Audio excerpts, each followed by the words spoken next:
I can't with this show. Rob is such an idiot. No, I think he did a smart move for himself last night. Maybe not the traitors, but for himself. What do you think, Channel Surfers? We're going to jump into this argument we cannot settle on today's podcast, Traitors, Season 4, Episode 6, Planning a Coup. Let's watch. Remote reality, yeah, that's the key. Unlocking stories wild and free. With the host, side by side. Channel Surfers, let's ride. Happy Friday, Channel Surfers, and welcome to Remote Reality. I'm Lauren, your friend and attorney host who loves to overanalyze everything, including our favorite reality TV shows. And this is Dee, her paralegal and smartass sidekick, co-host, whatever you want to call it. Whatever that thing is. We've been doing this since April, the podcast, and we've been doing our YouTube channel since June. We are floored. We are absolutely floored by how many of you have liked and subscribed to YouTube, followed us on TikTok. We could use some 5 stars and comments on the Apple Podcast and Spotify. That'd be cool. But we appreciate it so much. We get so excited. We We check it every day. 20 new Channel Surfers, and that is huge, guys. We are giddy.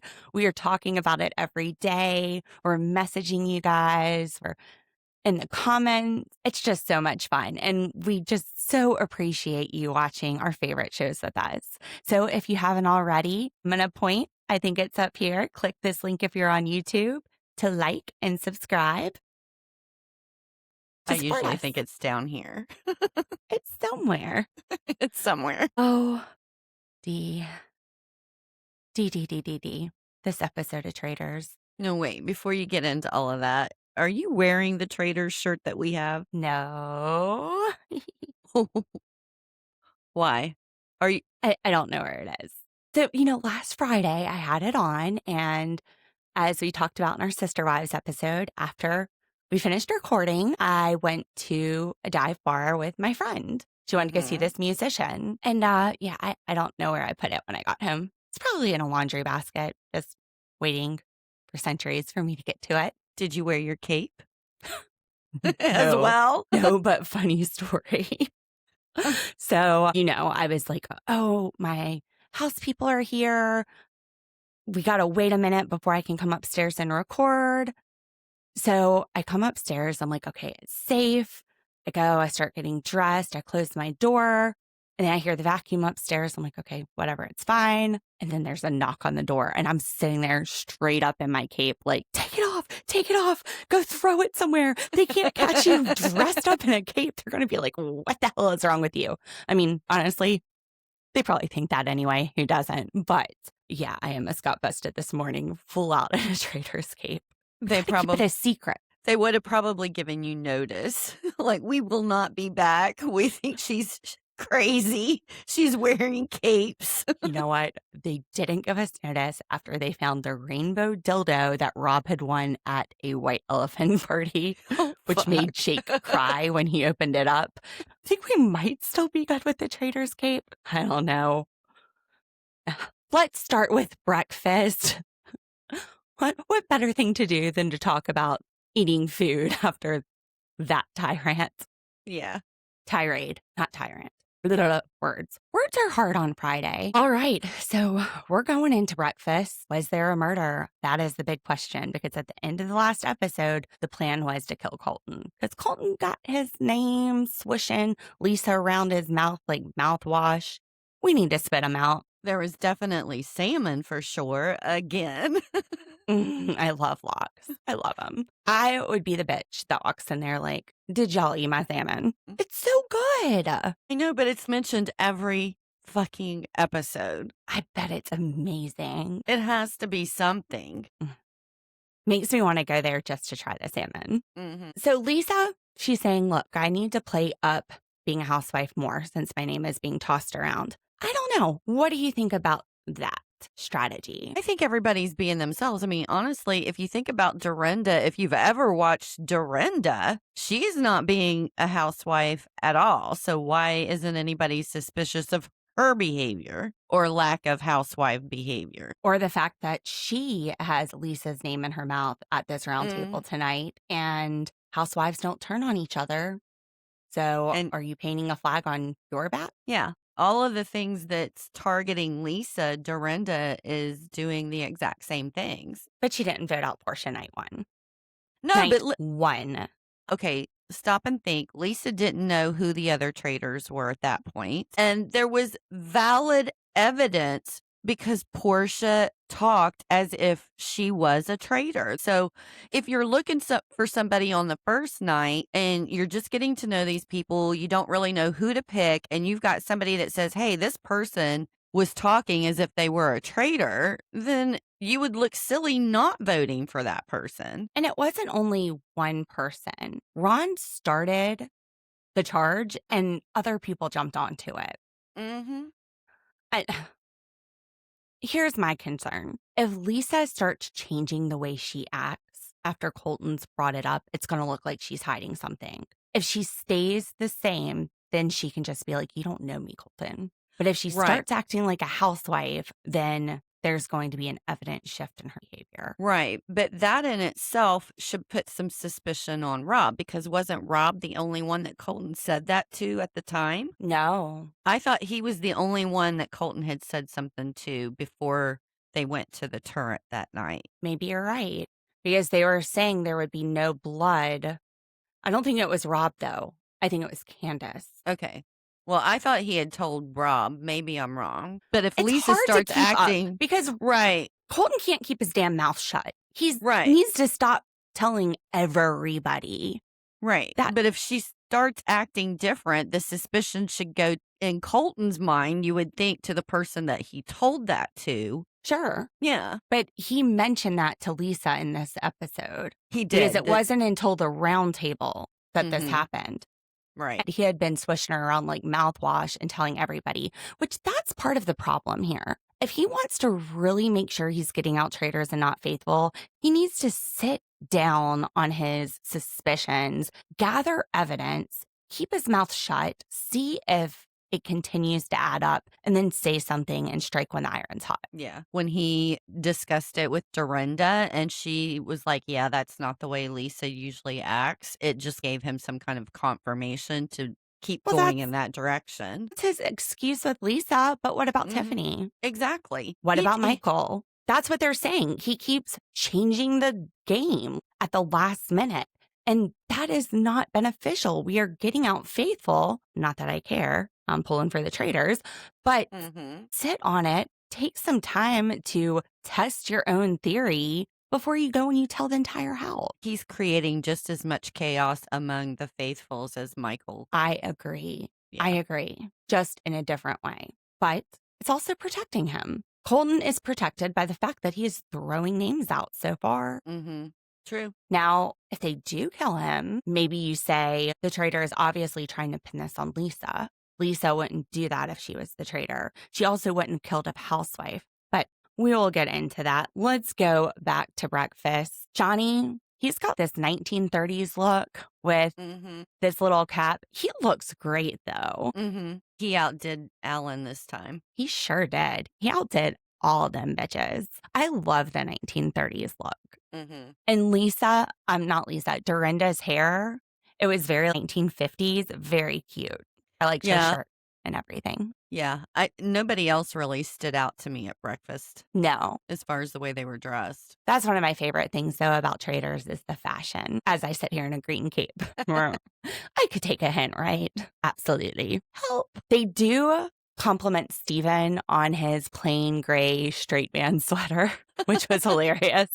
I'm wondering if maybe it was cashmere and that's why it stood out to them. I think they were just teasing because it was so unremarkable. Now, Johnny says that the only person he can trust who isn't a traitor is Tara Lipinski. And immediately my mind goes, but what if she was a traitor? What if she was a traitor? Right. And for some reason, the two of them have a strategy of not letting other people know that they're as good of friends as they are. So I'm not quite sure how that's beneficial. Yeah, I'm not sure either. Because if one of them was a traitor, they would want to get the other one out. And we'll talk about that when we get to Colton's genius proposal to Lisa later on. That was totally sarcastic, the genius part. I don't think it was genius. I got all of the sarcasm that you just threw out. I caught it. There's so many dum-dums in this house. So the last four, the ones we have to decide, is there a murder or not? Dorinda, Colton, Yam Yam, and Eric, which, again, the editors here, of course, these are going to be the last four that come in. I was trying to think back. The only time I can remember a traitor walking in with the final four was, for example, Lisa, when Lisa was tied to the tree, because there's no suspense in that. The editors want suspense. So I really wonder, are they paying attention to how the editors are sending people into breakfast? Will there be a murder? I have a little bit of a headache this morning, so I'm just kind of like in La La Land. I've never been adjusted. Someone needs to fix me, straighten me out. Will there be a murder? Fuck me, man. I thought you already got straightened out. I don't know. Okay, no, there will not be a murder. Oh, you wanted me to answer it. I thought you were wanting me to leave it clueless. For everybody waiting I for was Dee doing to a good talk. job for that. I'm making an effort, guys. All right. I don't want to be on camera. So I try and say as little as possible. Sorry. What if I turn your camera off? I'd probably talk up a storm, honestly. I don't know. All right, YouTube, we're going to test No, this. we're not. and We're not doing it. I'd probably just sound even stupider. more stupid. And there's my hick coming out. Back to traitors. Okay, sorry. Yeah. How am I the one steering us back on track? Anyway, I don't know. It's usually me. they suspect at breakfast that Eric will be the one gone if anybody is gone, because that fits the traitors' modus operandi, MO. You hear me say it. That's the method of operating. That is how the criminal is moving throughout this world. What is their MO? It's very random. They haven't really been able to pin down an MO for this group. And did you notice when the door opens and everyone walks through, who is the last person to walk in? Eric. Editors.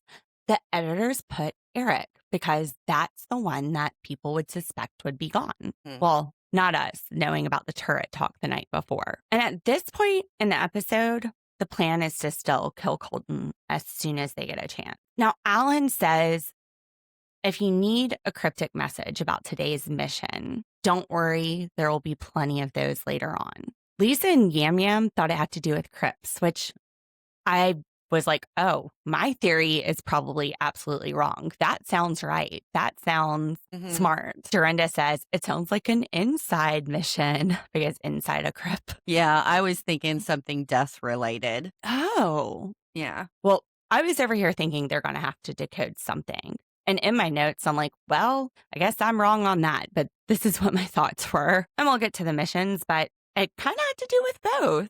We didn't have crypts. We had graves, which is a similar idea. Yeah.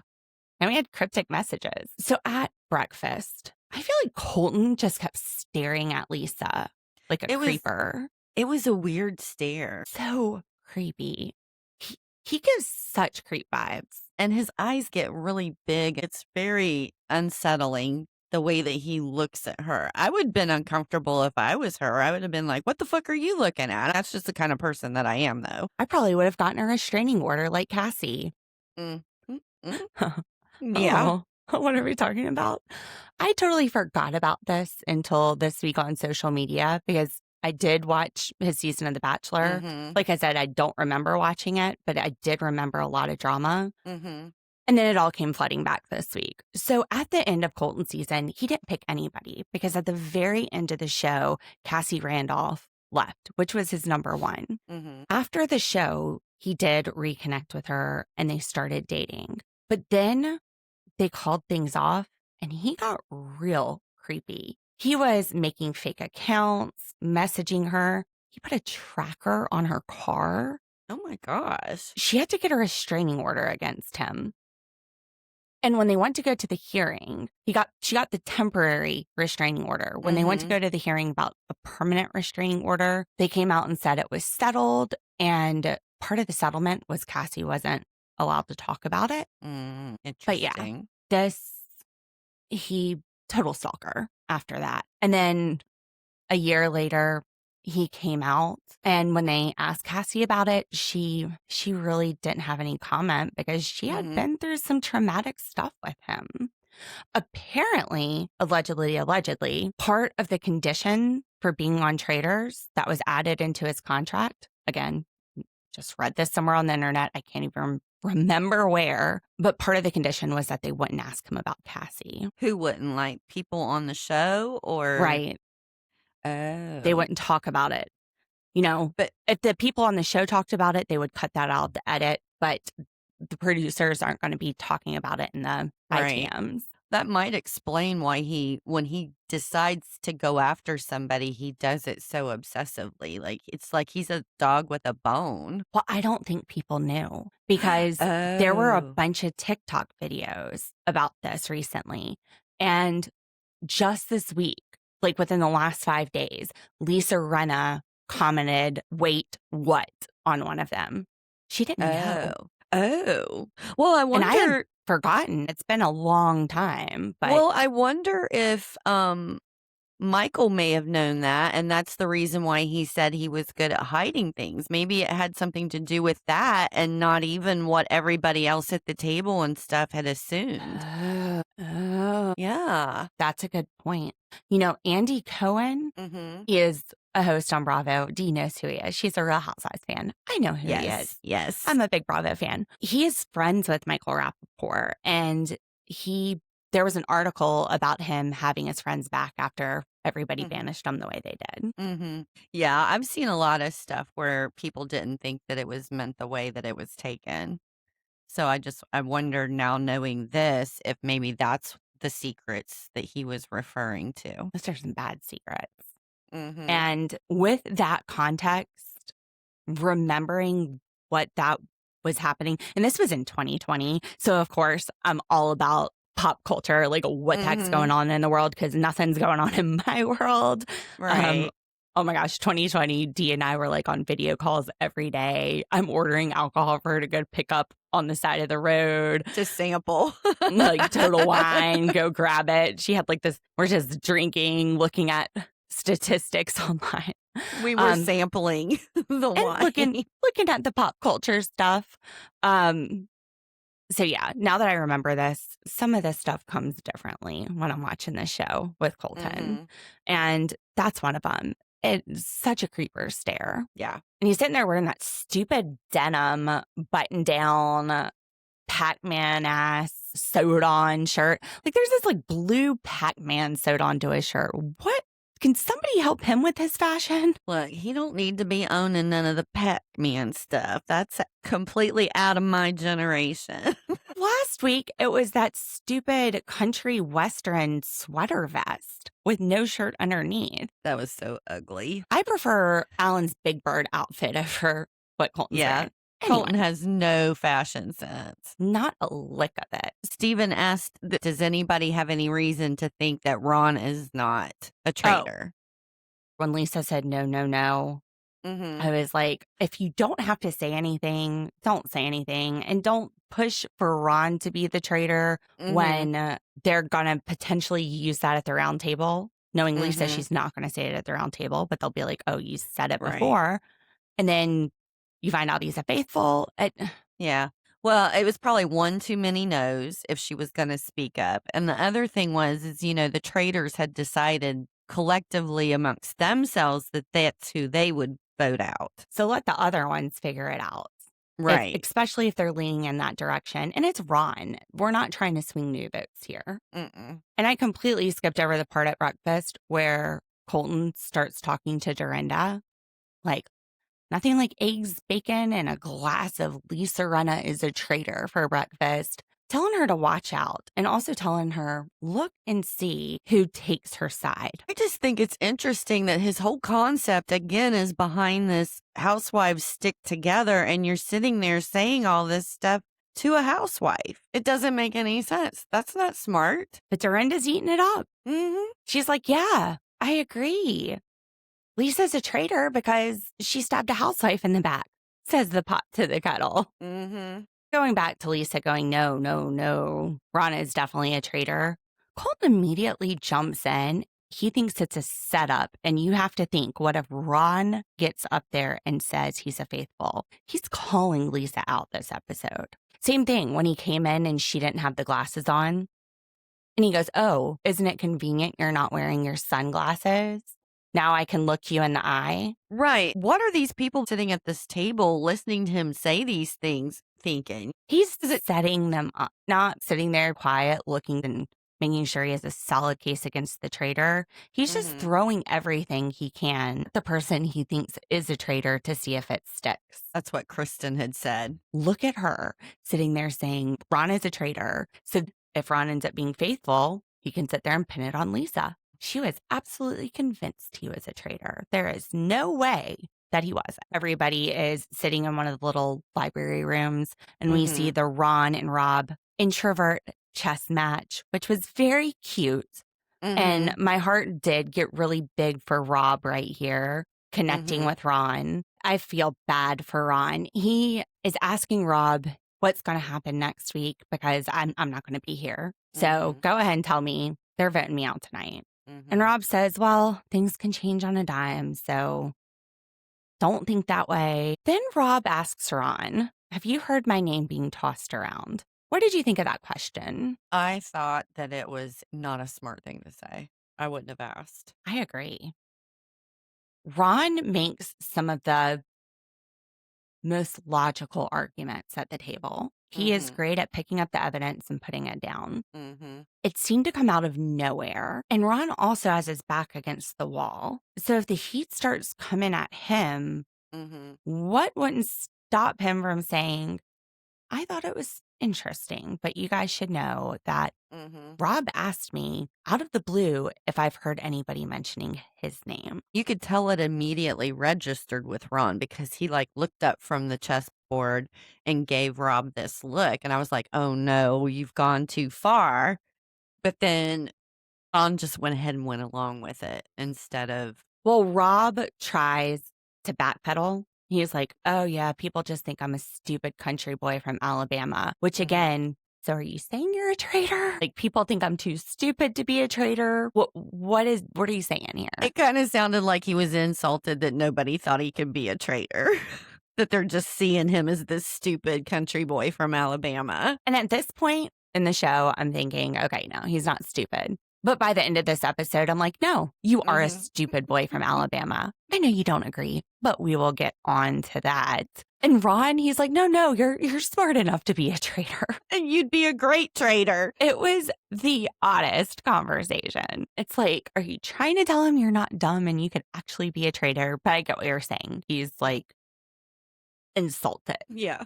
And as Ron starts to go into no, you would be a great traitor, he almost immediately backs off and changes it to, I love the way you represent the South. You're a guy that's about family. Like he starts complimenting Rob. It's like he's going to tell him what a great traitor he is. And then he immediately backs off because you're right. It's like he gets it. He's made that connection. And in my notes I wrote, oh my God, is Ron going to bring this up at the round table tonight? So I thought we were on risky ground there, but I still didn't think Rob was stupid at this point. Ron and Rob like each other. So I think it might have been something that Ron would have put in a back pocket and pull it out at a later time. If he needed to, he would have probably went along with him a little bit. Well, Ron, day one, he had to come in on Portia. But if his back's against the wall, he thinks he's going home. He just told Rob, I'm going home. That's ammo. Why are you handing him ammo? It is. And for some reason, people listen to Colton, and I don't think they would listen to Ron. They've been against Ron from the very first episode. Anything that he would say would just be completely overlooked. I don't think they would have paid any attention to him. They talk about that in the round table. So we start to see the coup forming. Johnny has an idea. Johnny thinks it's Colton. And he gets in a room with Tara, Mara, and Mark. And then Kristen. Kristen wanders in there like, yeah, get over here. At this point, if you've got 8 players, you control the round table. So if they can get 8 people together, they control the way that the house goes. Mark agrees. that Colton's on his list. His short list is Ron and Colton. And at this point, we only have these 5 people in a room. We hear the name Colton swishing around. And in my notes, I wrote down, if only one of the other 3 people they need, because they need a team of 8, if only one of those people is a traitor, then they're going to have what they need to swing the vote to Colton. Because remember, the plan is to kill Colton tonight. Whether you get rid of him earlier in the day at the round table or you kill him later. Now, we're starting to see Colton spitting out Lisa's name, so the kill option is looking more and more dangerous. But this is brilliant. There's 5 people in here with Colton's name in their mouth. They're going to add 3 more. If only one of those people is a traitor, then you cleanly get rid of Colton and it wasn't your idea. So I'm sitting here like, yes, this is going to work out. They don't have to murder him tonight. They don't have to make it sus. This will be a clean break. And they have reasons. Colton has been recklessly throwing out names. He's just throwing things at the wall to see if they stick. That's what Kristen said. And then there's control. He's the ringleader. He's trying to control it. These are the same points that Colton made at the round table about Tiffany. Exactly the same. And now you've got 5 people sitting in a room thinking you're a traitor because you exhibit those characteristics you used to get rid of Tiffany. So Johnny then says, all right, let's add Steven, Candace, Eric, and Rob. So that's 4 people. So we've got 9, which I'm thinking, done deal. That's it. That's all you need. But what did you think about adding 4 instead of 3? You only need 8. I thought it was a good idea. They're tired of Colton trying to run everything, and this is their way of finally trying to get organized and all be on the same page. The roundtables have been chaotic. There's always somebody's name thrown out at the last minute that has everybody teetering. They can't sit down and discuss it amongst themselves before they go to the round table. So I thought the concept was a good idea. Now, if you put more people on the group, though, then you have more chances that you're going to have a traitor in there. Well, that's what I was getting ready to say. The more there are, the more likely that you're going to have a traitor in that group. Now, and I don't know. Channel surfers, what do you think? Is it a good idea to have more? Maybe that way, too, if somebody doesn't want to do the vote, you'll have enough. Although in this instance, they didn't ask Candace. Because Candace has been walking around going, Ron, Ron, Ron, Ron, Ron. If she would have kept her damn mouth shut, they would have gone to her. And I have some other thoughts on that as well. But Colton and Natalie, they're going to go have a little chit chat because Colton's ready to tell the world one at a time that he's thinking Lisa. He's holding this name. It's Lisa. And Colton says, I want Lisa. Natalie gets it. She goes, yeah, it's like an unspoken thing that you don't go against a housewife. Well, after this season, people will no longer be able to make that assumption in the future. Well, why? In the past, they've been saying that they're not traitors because they don't turn against the housewives. Just forget it. I can't explain what I'm trying to say. So if you don't go against a housewife, you're not a traitor. So if you do go against a housewife, you're a traitor. And Lisa went against a housewife and she's a traitor. I said it wrong. Sorry. It's okay. I was like, am I just not getting it? Because that happens. That happens a lot.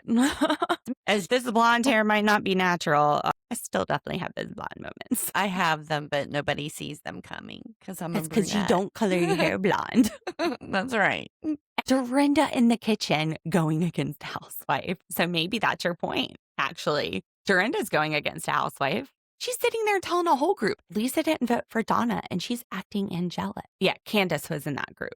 So then everybody's migrating around. At some point, Ron has joined in the Colton and Natalie little group. I don't know if they were still talking about Lisa, but Candace, Lisa, and Dorinda, the housewives, walk into the room together, and Colton and Natalie are sitting there on the couch with Ron. Colton says, oh, look, the housewives are sticking together. How convenient. Glad you weren't wearing sunglasses today so I can look into your eyes.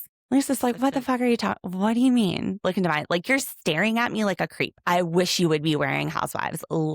I wish you'd be wearing sunglasses, let's be honest. Mm-hmm. Colton, go put some sunglasses on because your staring is creeping me out. Yeah, he's got the same creepy, wild-eyed looking stare at her that he did with her at breakfast. It's weird. It's just Look, Lisa might be a It's traitor, cringy. but she's scared. She's like, why do you want to look into my eyes? well, I'm He for says, the so I can traitors. see my future. Was he trying to be flirty? Or is he like saying, so I can see that you want to murder me in your eyes? Because I even don't if I know. wasn't a traitor, at this point, I would want to murder you, Colton. Well, yeah. How is she even supposed to respond to that? What's that even supposed to mean? At this point, the way that Colton is playing, one strategy Lisa might be able to use is to get defensive and say, I need to be defensive. He keeps getting the rest of the faithfuls out. As soon as he spits out their name, they're gone. So, yeah, I need to defend myself. I'm a faithful. And he's just trying to get another faithful out. And I'm worried and I'm scared, not because I'm a traitor, but because look at what he did to Tiffany and Michael. And he did it to someone else. I'm losing count. At this point, I was thinking about Johnny's plan, and I wrote down it's actually a good thing that Lisa has not been picked for the group of 8, because that way the other traitors can help encourage the group to get out Colton, and then Lisa keeps her hands clean. In fact, what would have been smart is for them to vote with 8 to get Colton out, because they're going to murder Colton anyway that night, and then have Lisa defend Colton at the round table. And say, I don't like you. I don't know if you're a traitor. You might just be an idiot who, like Michael, is distracting all of us. But at this point, that's where my head is. I don't think any of these people are doing a very good job of actually thinking about it logically. We have a lot of emotional thinkers in this episode, in this That's season. a good point. Yeah. That's a good point. They all seem to be voting based on how they feel about things and not a logical deduction of the situations. Well, these aren't the gamers. They got rid of the gamers. But you're right. Rob's tactics were emotional. They were not logical to me. So Rob, Tara, Dorinda, and Colton, they're driving to the mission.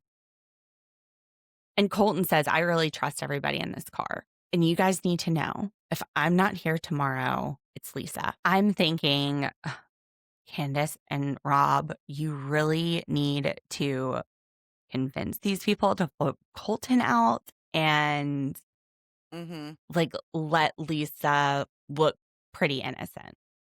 Like, Right.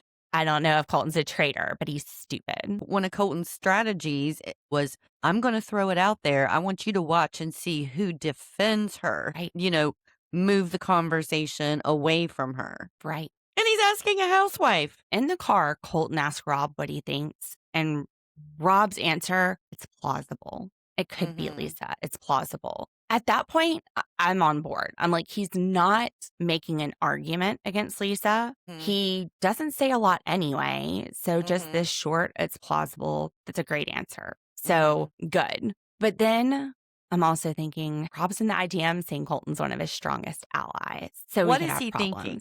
I don't understand why, because I don't he's either. a traitor and he knows that Colton's a faithful. So how can it be a strong ally? Like, why are you thinking that way? That's not good. That's not good. And I was thinking the same thing when Colton, he's going to go up to Lisa and say, I've got a proposal. You protect me in the turret. I'll protect you at the round table. How does it work? And Lisa, he's, what? Like, you're barking up the wrong tree. I'm not a traitor. Well, I'm not a traitor.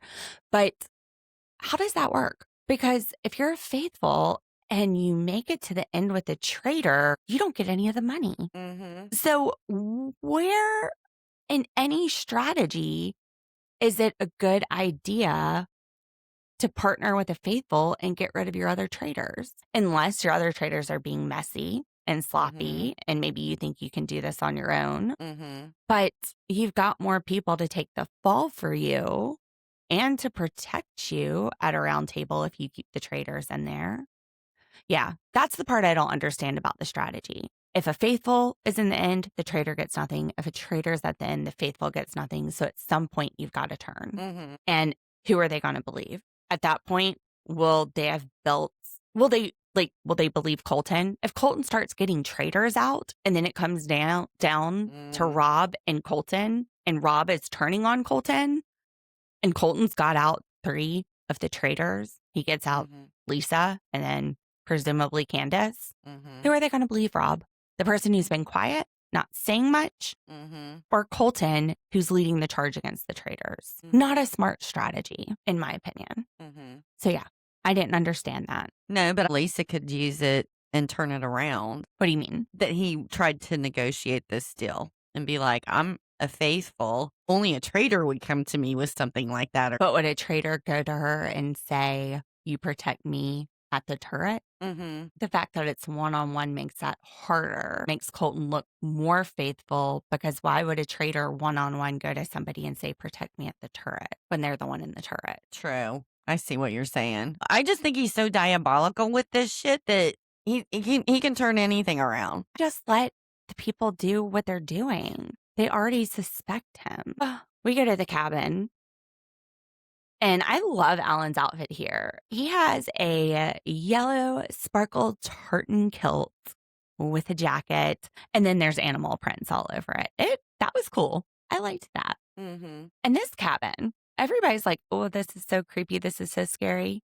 Y'all, this would be like a $300,000 house in Charleston. And I'm not talking about downtown Charleston. It would be even insanely more expensive than that. People would like to live in this house. You could reno this thing. I see potential. I don't know what they're complaining about. What did you think? I was thinking once they got in there and everything started, I was like, this is like right out of The Conjuring. Okay, yeah. Before everything started, though, I was like, not a bad place. No, it was cute. I could live there. From the outside. I could clean it. Yeah. Of course, I'm a traitor.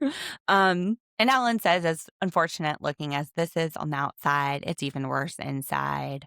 I did not expect all the craziness, but he was right. What do you think was worse? The outside of the cabin, or once you get outside and go to the graveyard, the hands popping out of the freaking graves? You know what? I'm going to say something really silly. This just shows you how my brain works. I'm sitting there wondering, how are they getting the hands to pop out of the graves? Like, is there a whole, like, Well, those are room real dead underneath? people.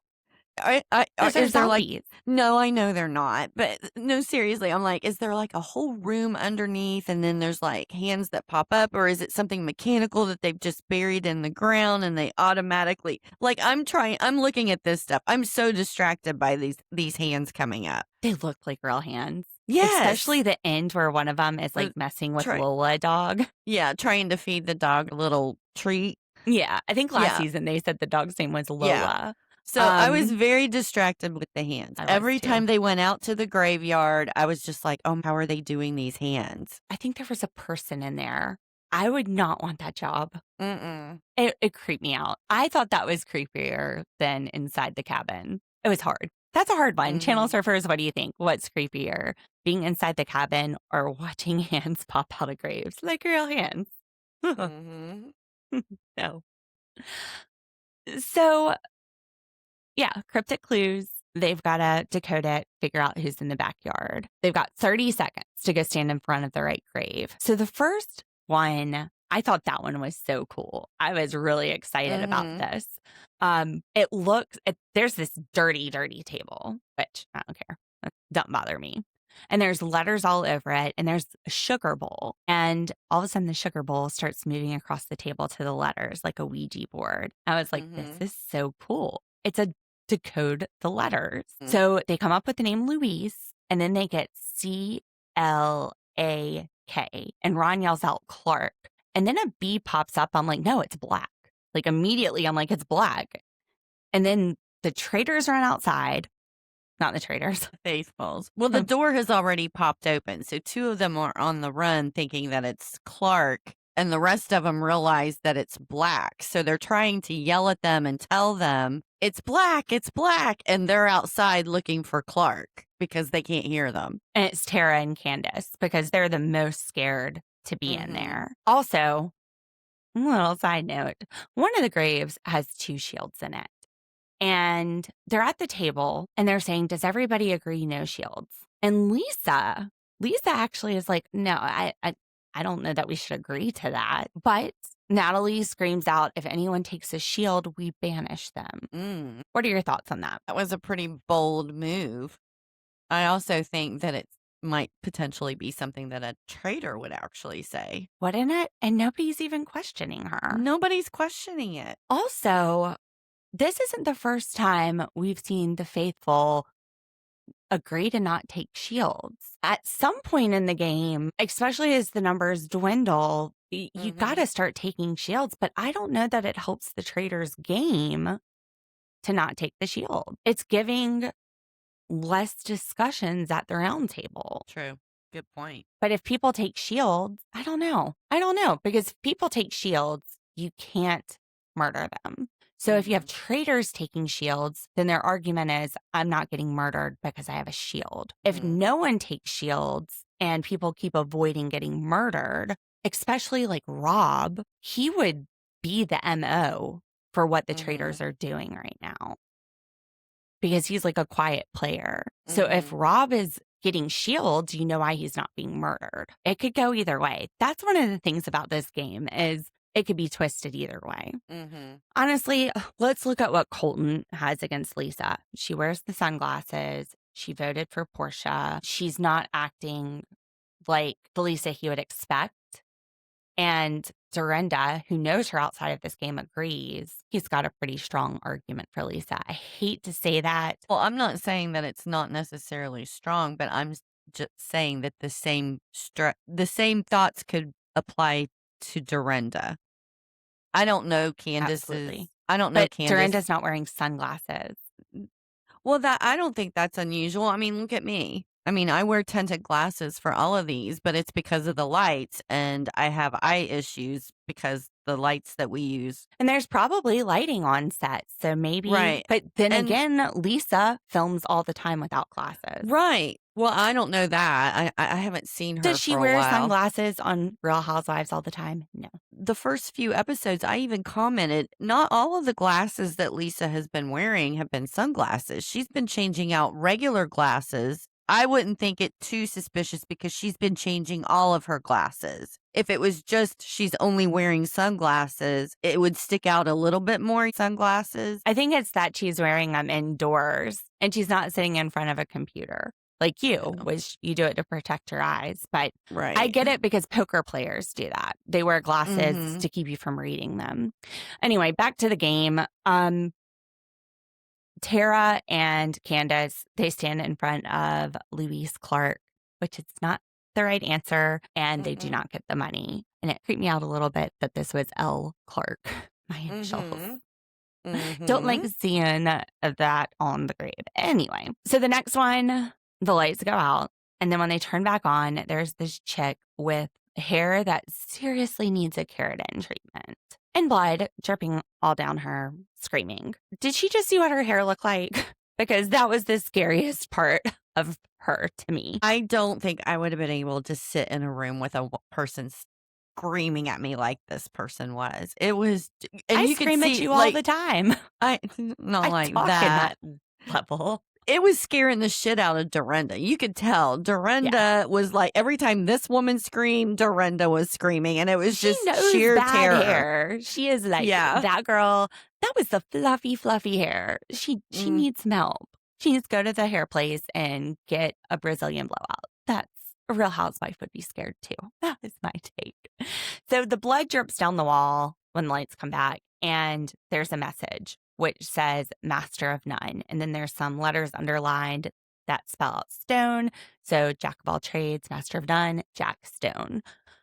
And Yam Yam and Mara run out. Now, Yam Yam's the only one we see that's like, should we get a shield? He's feeling the pressure. He's wanting a shield. And at least he said it. Mara's like, no, you idiot. They're going to banish us. Which, if somebody says Yam Yam's name, then Mara could say, well, he actually wanted to take a shield. So this game is hard. Well, they're making it harder by sitting there and saying things like, you take a shield, you get banished. All right, faithfuls, if you need to protect yourself, we're going to banish you. Mara actually thinks that Yam Yam is the traitor because he wants the shield. To me, that just shows that he's so scared of being murdered that he's like going to risk the banishment.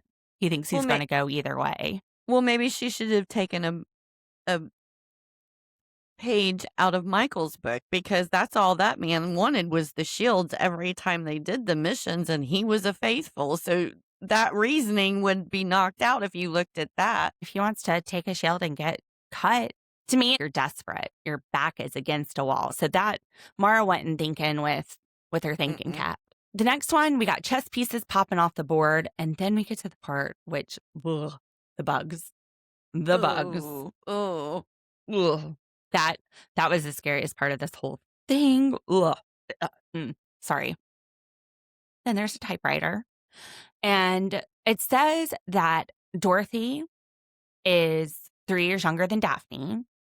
And Deidre, something about Daphne when she's Deidre's age will be half the something, something, something. The point is, who is the youngest sister? To me, that was so easy. Like, Dorothy is 3 years younger than Daphne, so we know it's not Daphne. And then once Daphne gets as old as Deidre, so Deidre is older than Daphne, it's Dorothy.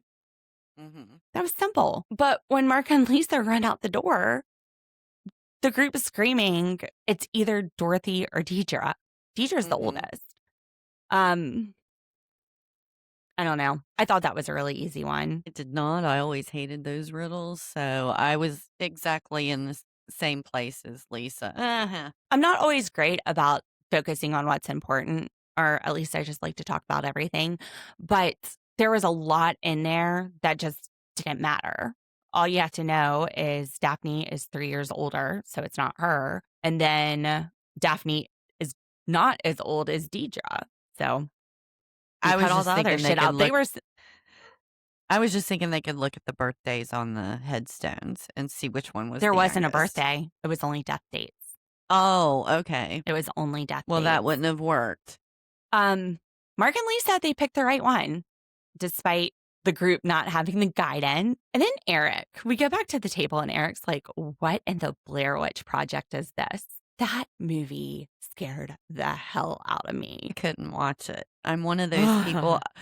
I cannot watch IMAX or videos of like home videos if somebody's moving a lot, because I get car sick, and it basically gives me the same effect as being car sick. So I couldn't watch Blair Witch.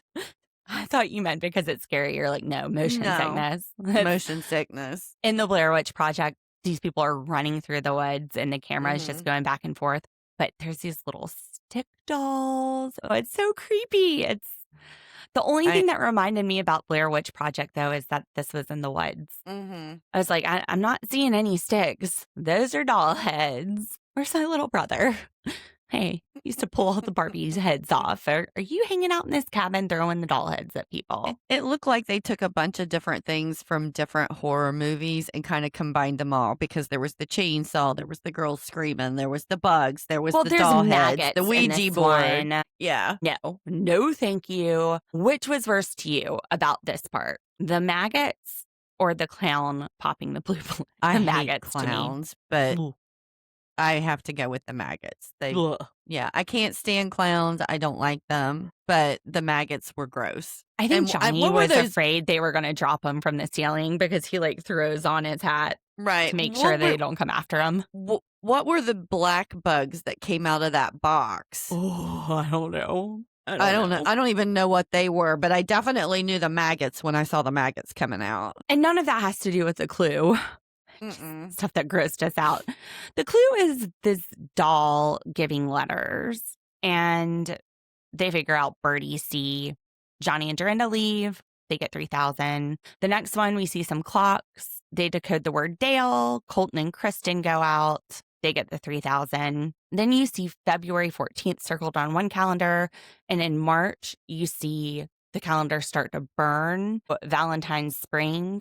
Natalie and Steven, they run out and get that answer. And that's it. They've gotten $15,000. They've got 5 out of 6 graves with $3,000 a pop.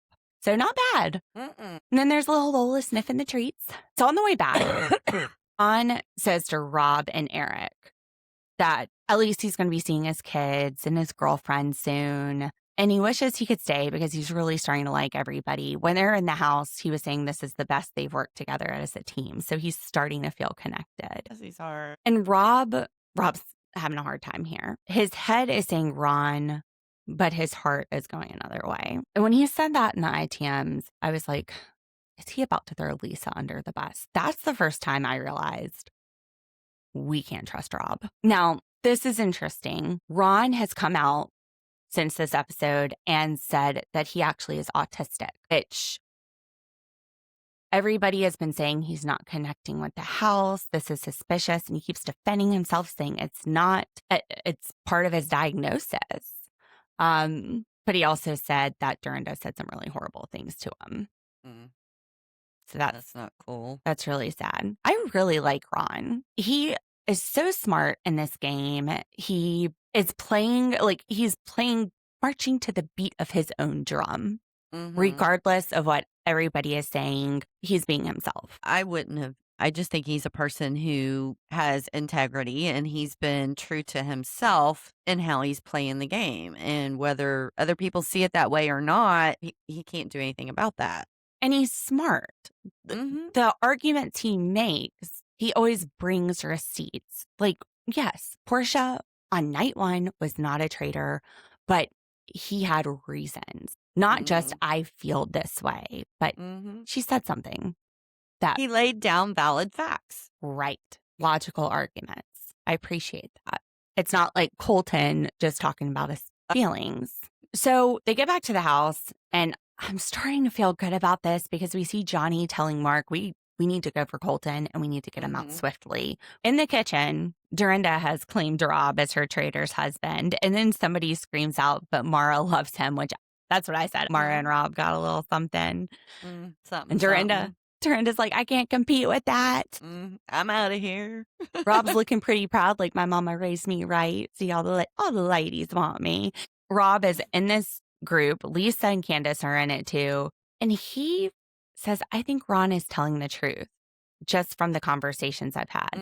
You know what, Rob, if you would have just kept your mouth shut about these people you like, it wouldn't look like you're turning on them. Yeah, you can see it register on both of their faces. Lisa and Candace, neither one were happy when he said that. They're just like, how could you? And then Johnny approaches Rob. In IGMs, he's like, they're planning a coup. And he's telling Johnny this is crazy and saying that he's thinking Colton is telling the truth. You fucking vote with them to save Lisa, you dumbass. At this point, Johnny and Mark have decided not to go to Candace because she's in the other room saying, oh, it's Ron. It's definitely Ron. And they're thinking they're not going to change her mind. Rob is just really, Stupid. He's emotional as far as his decisions, but he said something and I thought that makes total sense for his behavior. He said, I know I'm a traitor, but I feel like I'm faithful. So he's definitely playing with these emotions. He's very conflicted, I think, with the fact that he's a traitor when he wants to be a faithful. Riddle me this, though, Dee. The plan is to kill Colton tonight. I know what you're saying. Just stick with it. I don't know why he agreed to kill Colton other than Colton wouldn't know that it was coming from him, whereas a banishment, he would know that Colton voted for him. I don't know why that makes a difference. But why does it matter? Because then Colton's gone. Well, I just said, I don't know why it makes any difference, but I don't know what he's thinking, honestly. The only thing I'm thinking he's a stupid boy from Alabama at this point. I think he's got himself pegged. He's got himself in a pickle, that's for sure. If he's actually thinking about what he's doing, because, Ron says he thinks 2 and 3 steps ahead. I know.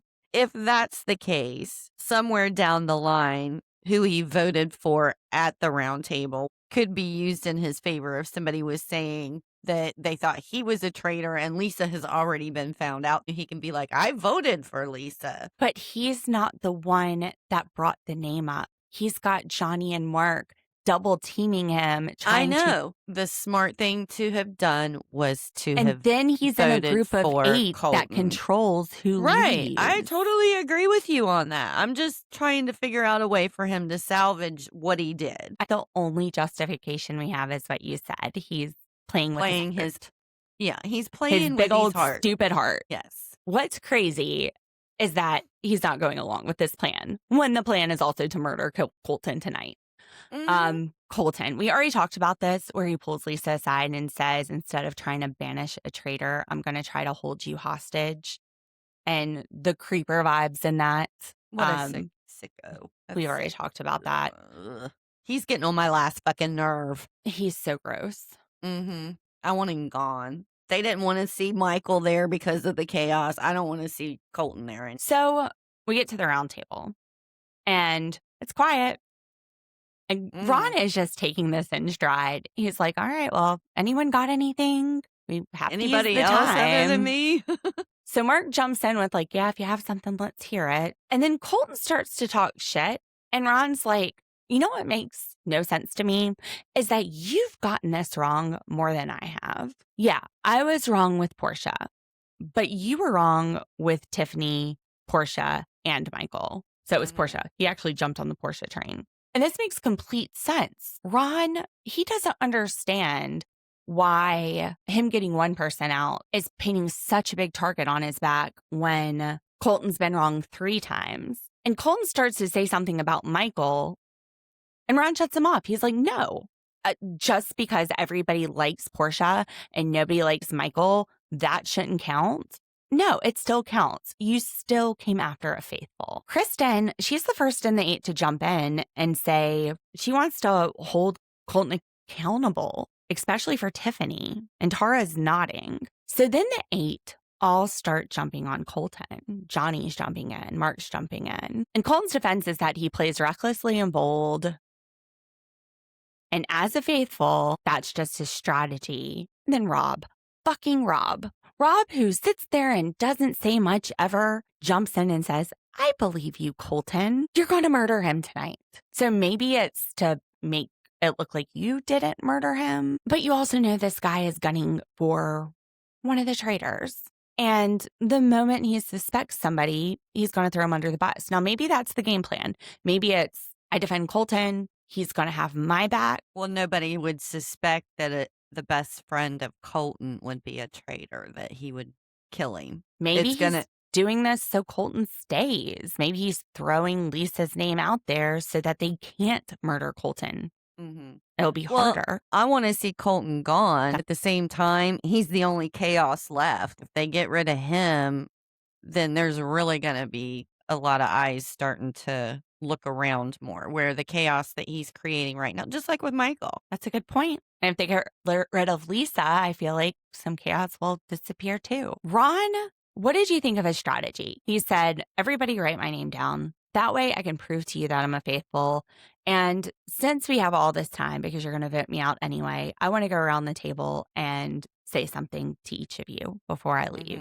And he just starts saying all this nice stuff. Although when he gets to Colton, he just says Colton's name and goes on. Well, and he didn't say anything nice to Dorinda, because him and Dorinda have been going at it, or Dorinda's been going at him. But did he even say her name? He was like naming people and saying something nice, and then he goes, Colton, and then he just keeps naming people and saying stuff nice. The thing that I thought was interesting about what Ron did is, for the first time, he was convincing. He did sway people's opinions and which way they were going to vote. And I hadn't seen that at a round table before. Well, they all started talking, and a lot of people were jumping on board that they trust him. And Tara speaks up. She's like, this might get me banished, but it's not Ron. Or it might get her murdered, but it's not Ron. And with that, Colton shifts on to Lisa.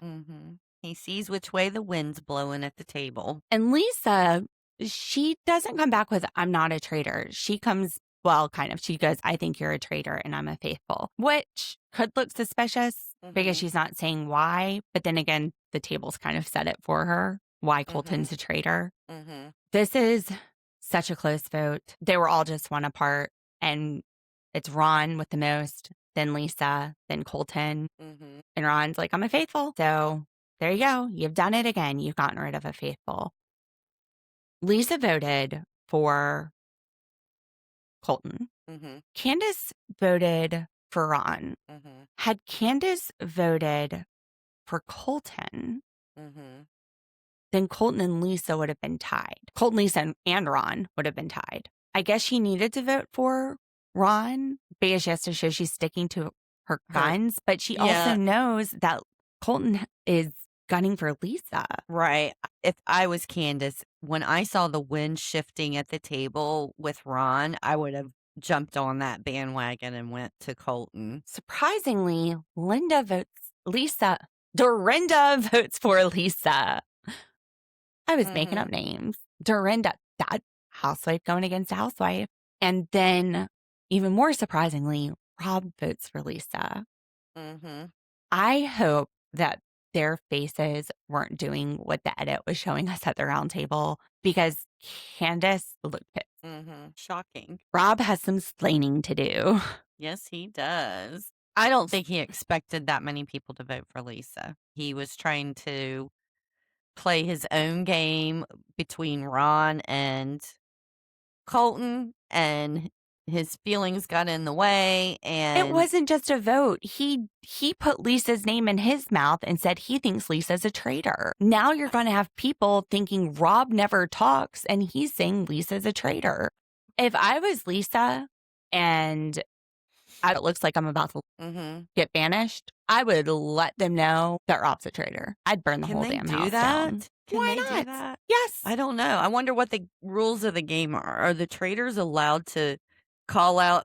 You're at the banishment. It's going that way. I'd say, you're right. I'm a traitor. You're going to write my name down. Just so you know, Rob is too. I wonder if they're actually allowed to do that by the rules of the game. Rob just told the whole table Lisa was a traitor. What's the difference? They don't know that he's a traitor. He's a faithful as long. Well, they don't know from their Lisa's a point of view. traitor until Exactly. they evict her. So if they're sitting at the round table and it looks like it's going against her and she says, all right, you're going to write my name down anyway, but just so you know, Rob's a traitor too. Yeah, okay. I see what you're saying. I was thinking more like as she walks out with everybody knowing that she's a traitor, if she calls out somebody else and says they're a traitor. I don't know what would the she rules be able are to do- there, but Yeah. if it's like a Ron situation where you know it's about to go against you, I'd call him out. I just think it's too early for the traitors to start turning on each other. I do too, and I don't necessarily know that it was a sign of him turning on her purposely. He just did an emotional thing. He never talks and he has her name in his mouth. You could have just said you don't think it's Colton or Ron and not started an argument about why it's Lisa for like the first time you're speaking ever at the round table. I see what you're saying. But I guess that can make him look like he's not a traitor. I just think it's too soon. There's going to be a big banquet tonight and Johnny is like, don't touch anything. He's right. Don't touch anything. He's the one they need to watch out for. He's very strategic and good with his processes of trying to find somebody to eliminate. If you touch it, you die. Lisa is standing at a bar with the girls. She's defending herself to Natalie. She's like, I messed up on the Portia vote. And Candace is like, don't we all mess up? So if they're watching who's defending Lisa, it's Candace. But then housewives don't go against each other. Right. So Well, maybe Mara it's Dorinda. did too. Yeah, Mara did too. Mara said we all make mistakes. And that was when Colton had walked in. And when Colton walks in, Lisa is like, look, let's have a little talk. I've been in this business for 36 years. I'm not just a housewife. You don't know me. So you need to drop these stereotypes. The one thing I think is suspicious is when she's defending herself, she's not adamantly, wholeheartedly saying she's not a traitor. She's trying to be convincing of why she's not, but she's not like, look, I'm not a traitor. I am not a traitor. You don't know me. This is who I am. I'm a faithful. Would I have made a good traitor? I think so. It would have been fun if they picked me, but it's not me. If I was a traitor, I'd be murdering you tonight. No, actually, don't say that because I think she should murder him and then say someone's trying to frame her. Anyway, maybe they say Rob is trying to frame her. That was my thought. Go ahead and kill his ass, and then say someone's trying to frame you. Say the traitors well, are you framing can't kill you. Rob. No. Oh, no, Colton. Colton. No, yeah. Then say Rob, just call it one of the traitors. By the end of this episode, I realized I'm not necessarily pulling for the traitors. I'm pulling for Lisa and Candace. I was going to say the same thing. I'm pulling for the traitors because I love Lisa fucking Rinna. I'm Lisa fucking Rinna. I love her too. Yes. And Colton did say something that I thought was pretty stupid on his part. Maybe Which I'm wrong. thing? About the shields. He's like, if you don't get rid of it, he's like, if the traitor in this room, I'm telling you right now, if you don't get rid of me, I'm if you going don't to take murder me, shields every single. time. Yeah. See, I think that puts him on the spot for not just the traitors, but the faithfuls too, because that's not going to be good for them. So we go to the night before in the turret where Alan tells the traitors that there's going to be a banquet and one of them will have to wear this very beautiful pendant and the first person to touch it dies. And they're like, okay, well, it's not going to be Rob. But if Rob did wear it, he could be like, oh, look at the costume they gave me. Isn't this fancy? Mm-hmm. And people might be like, oh, it's so pretty, and touch his chest or something. So I don't know that they couldn't get away with it if it was Rob. But Lisa, again, this is when the plan is murder Colton the next day. And Lisa's like, I'll do it. So this being given to us at the end of the episode, that the night before, Rob knew that Lisa was the one that would be wearing this pendant and killing Colton, just makes everything he did that day make even less sense. And it just makes me more agitated with him. I'm not super agitated because I just don't know that he's smart. But what the heck, Rob? What the heck? He just looks pretty. Stay There pretty, is Rob. that. Stay pretty, Rob. Stay pretty, Rob. Apparently, he was toxic on his season of Love Island. I don't know. That was Reddit. So, all right. They're getting ready. Lisa's got like this schoolboy outfit with the pendant. She looked like some schoolboy from like the 1930s. Candace, she's got to go put on her headpiece, her dress, and her Spanx, which I feel you on this Spanx, girl. Yes. As they're getting ready, they go into the kitchen, and Lisa and Candace are like, what the fuck? Rob, what are you doing? I was worried they were going to get caught because you see Johnny and Kristen kind of walking by, and maybe we'll find out that they overheard something. Because Colton's over there saying, but if I went against Ron or Colton, people would know. Not necessarily. You were sitting at a table alone with Ron. Nobody knew that you guys had this magic connection. I digress. But now he and Candace are both doubting whether they should go for Colton. So we end there. We're going to find out what happens next week. Do you think Lisa should go for Colton? I think she should go for him. I think she should walk in and say, Colton, I thought about this. The fact that you came up to me and said, protect me in the turret, makes me think that you probably are a faithful because you weren't doing this in front of people and a traitor wouldn't come up and say, protect me in the turret to somebody that they thought was a traitor. Now, look, I'm a faithful. Just give me a chance. And can we do a truce? Can we hug it out? And then when he goes for the hug, he touches the pendant. Night, night, bye-bye. How else is she going to get him to touch it? I don't think he's going to get anywhere near her. The only thing I can think is make a truce and hug it out. Well, or to just walk up to somebody and say, oh, I think this brooch of mine would look much better on your outfit, and like stick it on their clothing or something. And then when they touch it. But for Colton. Yeah, I know. She's not going to get any. Maybe she fakes getting mad at him and throws it at his feet. Oh. Ooh, that would work. Colton, I cannot stand you. Boom, at his feet. Or near his feet where he picks it up. It'll be interesting. Let's hope somebody that they don't.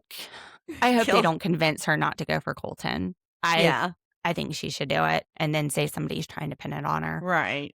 I was just thinking, I hope somebody that they like doesn't touch it first. Yeah. Because it's going to stand out. Well, it's going to stand out. What do you mean? The brooch is going to stand out. It's going to get a lot of attention because it's very, very pretty. I thought you meant somebody touching it would stand out, which is why you got it. And maybe if she threw it at his feet, that would be more obvious. If he's the one that picks it up. Yeah. I was just thinking it's so pretty. It's going to stand out and people might want to like touch it to be like, oh, that's so pretty. Where did you get it? Something like that. And somebody touch it that they're not really intending. My gut feeling is that she doesn't go for Colton. Channel surfers, what do you think? Is Lisa going to try to kill Colton? And if she does, what strategies would you use? Actually, let's ask the tarot before we leave to predict, will Lisa successfully murder Colton? And we pulled the 8 of Swords. This says bats, but it's the Halloween deck, so it's swords. So my gut feeling was echoed by this card, and Dee actually picked the card. This shows that Lisa is going to have obstacles in her way. She wants to act, but she's caged in. Maybe it's Candace, and honestly, it's Rob. It's Rob that caged her in. She also might have anxiety over killing Colton now that they have such a public dispute. So even though she wants to kill Colton, this card shows that her attempt might be blocked or the outcome might be delayed. The power that she thinks she has in murdering tonight, it's just an illusion. So yeah, I don't think Colton's going to go. My gut says that. Our card says that. Maybe they can get him out at the round table if they can stop Rob from running his mouth. I don't know. If he doesn't get murdered, I'm afraid he's going to convince the rest of the house to get her out at the next round table.